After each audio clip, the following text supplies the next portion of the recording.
Bonjour, je m'appelle Mathieu Perchet, je suis le cofondateur de la société Fidelize.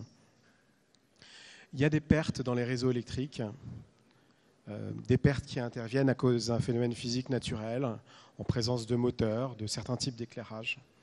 Au niveau global européen, transport, distribution et utilisation de l'énergie électrique, qu'on soit dans l'industrie ou dans les services, il y a 48 TWh par an qui est perdu et qu'on pourrait récupérer.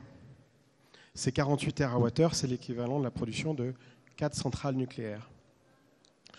Nous, Fidelize, on est le premier acteur qui fait en sorte que ce soit possible et rentable de réduire ces pertes.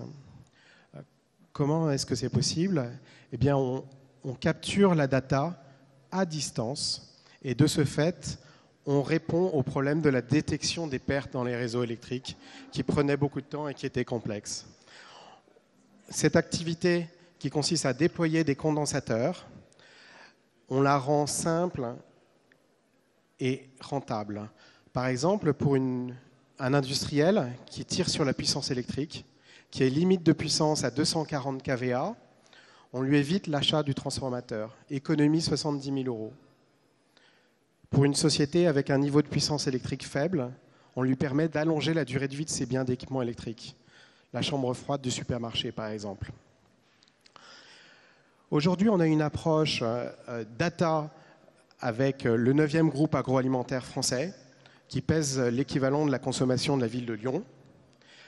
Et on a une approche maintenance avec le 11e groupe de distribution alimentaire mondial qui est devenu notre premier client.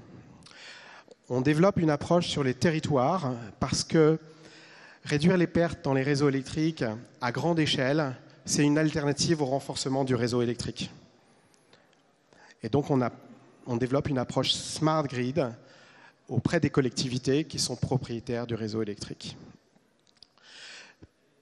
Parmi les fondateurs, il y a un associé qui est chinois, parce qu'en Chine, il faut 3 MWh thermique charbon pour produire 1 MWh électrique. Et notre objectif, c'est de réduire les pertes dans les réseaux électriques, mais également la pollution qui est créée inutilement à cause de ces pertes électriques.